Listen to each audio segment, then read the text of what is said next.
I was in the US for a few days with my wife, and we're taking a stroll. The weather is beautiful. And I see across the street what looks like the most ugliest vehicle that has ever been produced. It's the new Tesla CyberTruck, which I wasn't even aware was available on the market. And from across the street, it looks like this gray aluminum box that someone slapped together, and you wonder how it drives. Then when I crossed the street and approached it, I realized that there was tremendous beauty in this object.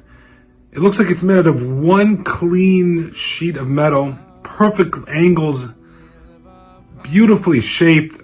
The glass in the front is this beautiful one piece you can see inside, and it's clean. There's nothing there. There's this huge screen, the wheel and the gas and the brake. The seats are large. It looks incredible, futuristic when you're that up close. And it just, the thought struck me that, here we have I think it's $100,000 vehicle that could go in any land terrain.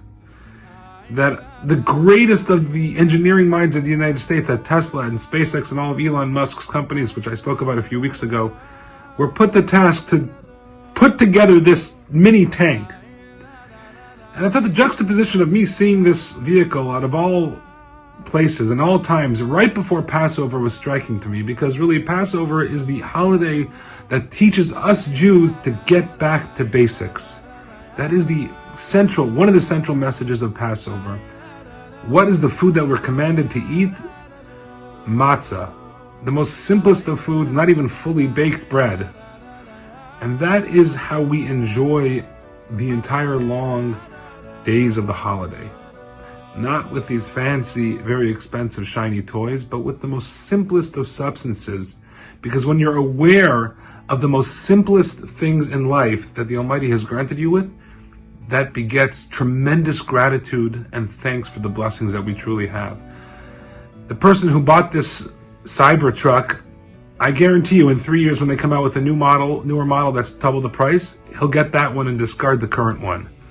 Because that's how it is with the pursuit of these kind of things.